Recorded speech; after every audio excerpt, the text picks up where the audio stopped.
প্রিয় দর্শক, কেয়ামতের কথা শুনলেই অনেকেই ভাবেন সেটা তো অনেক দূরের ব্যাপার, কিন্তু রাসূলুল্লাহ সাল্লাল্লাহু আলাইহি ওয়াসাল্লাম আমাদেরকে বলে গিয়েছেন কিছু আলামতের কথা, যেগুলো হবে কেয়ামতের আগে। অবাক করার মতো বিষয় হলো সেই আলামতগুলোর অনেকটাই আজকের সমাজে আমরা দেখতে পাচ্ছি।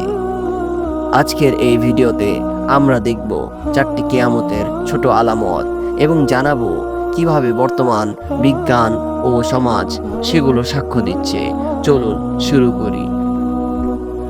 প্রথমত আলামত, সময়ের খুব অভাব হবে। রাসূলুল্লাহ সাল্লাল্লাহু আলাইহি ওয়াসাল্লাম বলেছেন, সময় এমনভাবে সংকুচিত হবে যেন 1 বছর 1 মাসের মতো হয়ে যাবে, 1 মাস 1 সপ্তাহের মতো হয়ে যাবে, 1 সপ্তাহ 1 দিনের মতো হয়ে যাবে, আর 1 দিন 1 ঘন্টার মতো হয়ে যাবে। এখন চিন্তা করুন, আমাদের জীবন দিন কখন শুরু হয় কখন শেষ হয় অনেকেই বুঝে উঠতে পারেন না। বিজ্ঞান কি বলে? গবেষণায় দেখা গিয়েছে অতিরিক্ত ব্যস্ত জীবনযাপন, সোশ্যাল মিডিয়ার আসক্তি এবং বহু কাজ একসাথে করার কারণে মানুষের মস্তিষ্ক সময়ের হিসাব হারিয়ে ফেলে। একে বলে টাইম পারসেপশন ডিস্টর্শন, যেটা এই হাদিসের সঙ্গে অদ্ভুতভাবে মিলে যায়। এটা কিয়ামতের প্রস্তুতির এক নিঃশব্দ বার্তা। দ্বিতীয় আলামত, উঁচু দালান তৈরির প্রতিযোগিতা করবে তারা। নবী করিম সাল্লাল্লাহু আলাইহি ওয়াসাল্লাম বলেছেন, তুমি দেখবে যারা এক সময় চর্মকার বা বিদুইন ছিল তারা উঁচু দালান বানাতে প্রতিযোগিতা করবে। আজ দেখুন সৌদি আরব, দুবাই, কাতার, কুয়েত, যেখানে আগে বিদুইনরা উট নিয়ে ঘুরত, সেখানে এখন আছে বিশাল বিশাল টাওয়ার। বুর্জ খলিফা বিশ্বের সবচেয়ে উঁচু ভবন, এবং এখন জেদ্দা টাওয়ার বানানো হচ্ছে, যেটা হবে আরও উঁচু।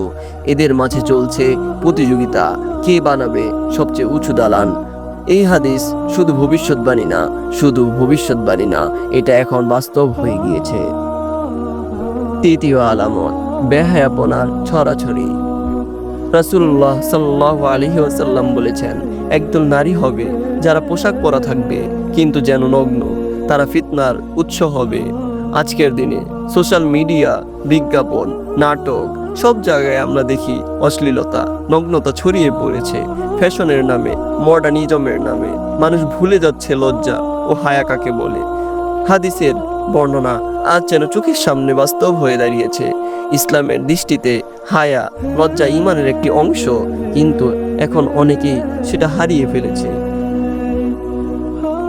চতুর্থ এবং শেষ আলামত হচ্ছে সত্য ও মিথ্যার বিভ্রান্তি। রাসূলুল্লাহ সাল্লাল্লাহু আলাইহি ওয়াসাল্লাম বলেছেন, কিয়ামতের আগে এমন সময় আসবে যখন মিথ্যাবাদীকে বিশ্বাস করা হবে আর সত্যবাদীকে অবিশ্বাস করা হবে। আজকের মিডিয়া, সোশ্যাল প্ল্যাটফর্মগুলোতে দেখুন মিথ্যা খবর বেশি ভাইরাল হচ্ছে, আর যারা সত্য কথা বলছে তাদের মুখ বন্ধ করে দেওয়া হচ্ছে। ফেক ভিডিও, কন্টেন্ট কপি, মন গড়া ইসলাম সবই এখন যেন জনপ্রিয় হয়ে উঠেছে, অথচ প্রকৃত আলেম বা জ্ঞানীর কথা কেউই শুনছেন না। এটা কিয়ামতের অন্যতম স্পষ্ট একটি আলামত। প্রিয় ভাই ও বোনেরা, কিয়ামতের আলামত কেবল শুধু একটি গল্পই নয়, এগুলো আমাদের সচেতন হওয়ার জন্য। আল্লাহ আমাদেরকে সতর্ক করেছেন যেন আমরা গাফেল না হই। এখনো সময় আছে, তওবা করি, নামাজ পড়ি, গুনাহ থেকে ফিরে আসি। আল্লাহ যেন আমাদের সকলকে হেদায়েত দেন আর কিয়ামতের ভয়াবহতা থেকে রক্ষা করেন। আমিন।